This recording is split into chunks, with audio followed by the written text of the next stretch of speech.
Bukayo, it's good to see your smiling face once again. Let's try and get to know you a little bit better. We'll start with the football. Why football?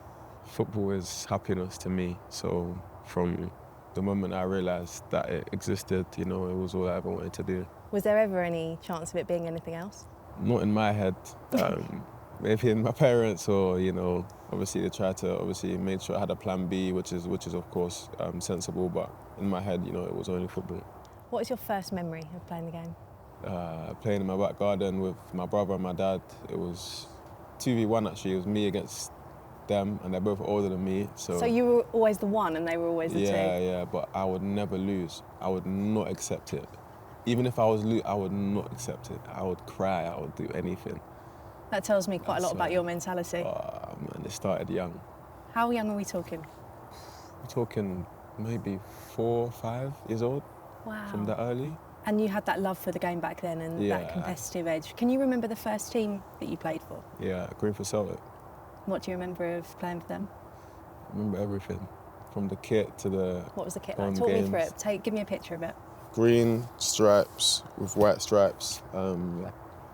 Had like a Celtic logo. We used to play in like a local park. After the game, boots muddy completely. You have to slap them against the trees. Proper football, isn't it? Proper football, yeah. So I remember everything. It was a really important chapter of my life, and I enjoyed it as well. What kind of age were you when you joined that team? I would have been maybe 6. At what point did you think, okay, I'm quite good at this? I know you're humble, so you won't want to say ever, but there must have been a moment where you looked around and thought, hold on, I'm maybe a little bit better. You can be humble and also believe that you're good as well. I think there's nothing wrong with both, and they can both be together. And I think I had that from young. But I just never thought about it. I was just enjoying the game, and I was good at it, so it made it even more fun. What position were you back then? Because obviously we've seen you play left back here, we've seen you down the wing. What, were you always going to be an attacker? I was always going to be a winger, I'd say.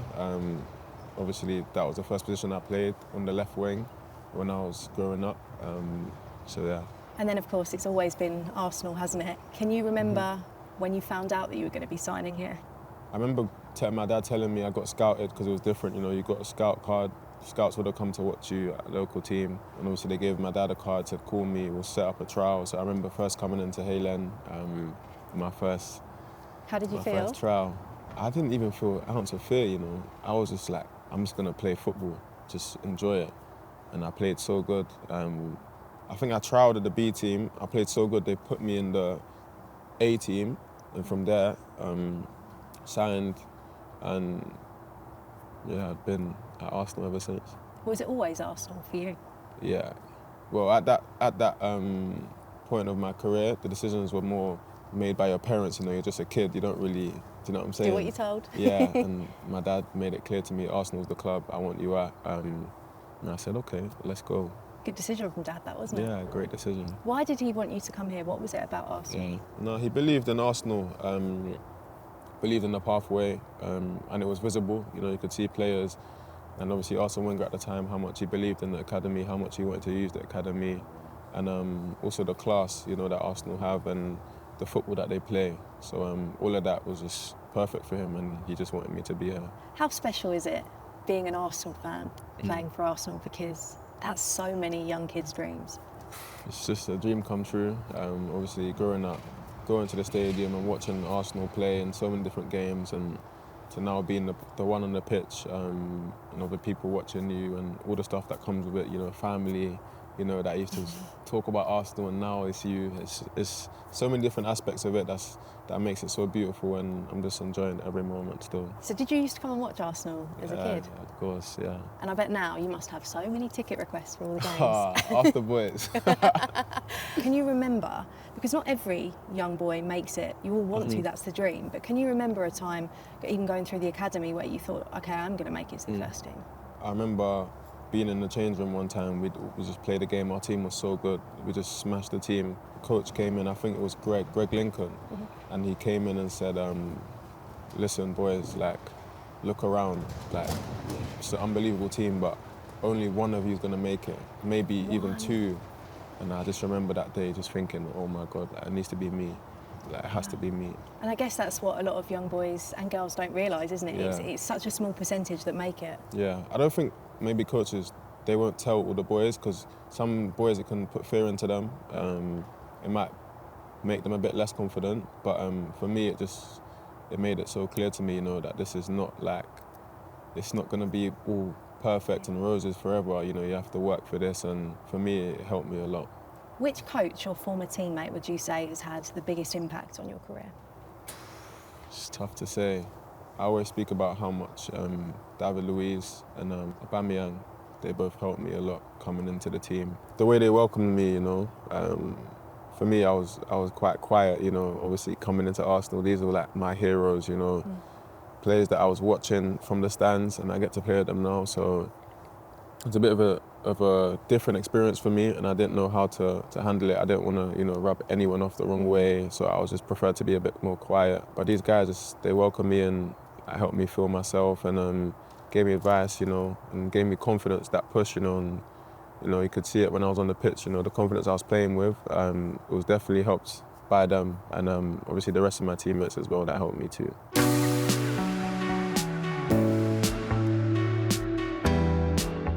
If you could relive one match from your career, what would it be? If I could relive? Yeah. Because it went bad or because it was a good moment? Probably because, you can do bad if you want, but you can do I'm good. asking you. I'd say good, but if you want Good to do one. bad. A game where you really thought, I'm at the peak here, I'm not the peak, but I'm playing Peak. well. Because you'll tell me you haven't reached your peak yet. No, I haven't. I don't like to think like that, but it's a good question, to be fair. Maybe we'll come back to it, maybe. Okay, all right. Yeah. Let's get to know Bukayo Saka, the person, a little bit better then. Okay. What's your full name? Bukayo Saka. Have you got middle names? I've got middle names. You want to know everything? Yeah, tell me. It's on Wikipedia. You can go on there. I don't use that for my research, Bukayo. Okay. My name is Bukayo Moses Ayoyenka Temidayo Saka. And that's because of your Nigerian roots, isn't it? Are you proud of those? I'm very proud of it, yeah. Yeah, is that a big thing in your family? Yeah, 100%. Both my parents grew up in Nigeria, so a lot of their values is installed in me, so yeah. Talk me through a typical day in your childhood then. Who was at home? Being at home, I just remember obviously waking up, we'd have breakfast.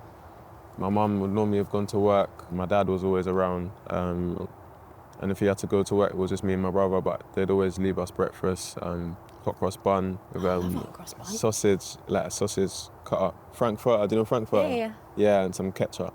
That was my breakfast. Hold on. Most morning. A sausage roll and a hot cross bun together? Not sausage roll. Yeah, but a sausage and a hot cross bun together. You cut the hot cross bun, cut the sausage up, put it in the hot cross bun, then put ketchup, then close the hot cross bun. I've got so many questions about that. I'm not sure about that. Unreal. Credit to my dad, my mum. I don't know whose idea it was, one of them. You don't still have that now, do you? Nah. Not the most nutritious. Not anymore. It helped me growing up though. So. Yeah, maybe that's the secret and why you're here today, but maybe. In my eyes that's a bit weird, but that's fine.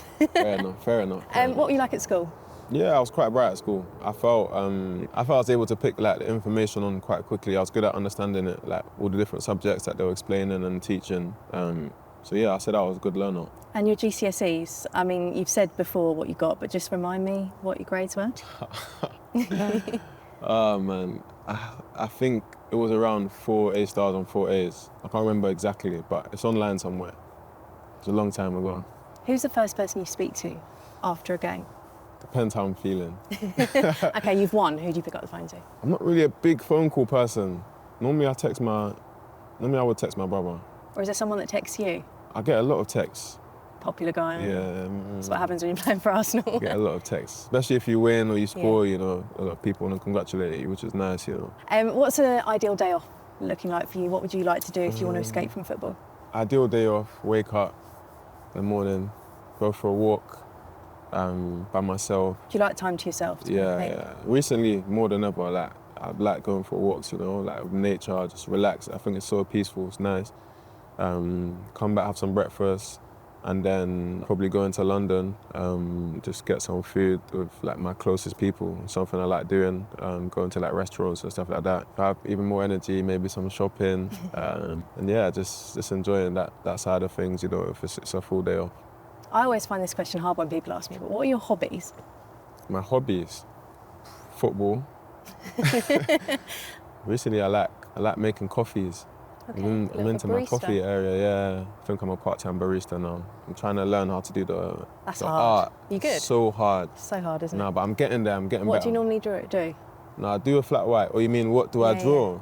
I haven't been able to draw anything yet. Oh, so you're still I'm still a junior. Still getting, I'm going to take lessons soon. I want to take lessons soon. Really. Interesting.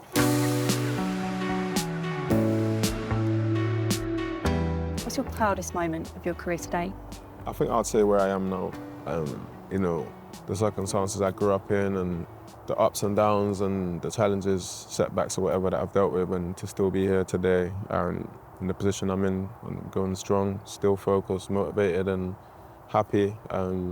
I think it's probably something that gets overlooked and it's something I can definitely be proud of. You know, as I get a bit older, you understand, you know, that, you know, sometimes you can't always, you know, be fully invested in football 24/7. You need to have a good balance and give your mind some time to switch off as well and, you know, enjoy the other aspects of life too. At what point did you get to realise that? Was there a moment you thought, hold on, this isn't the be all and end all. I need to be able to step away to be the best on the pitch? I think it was last season when I got injured.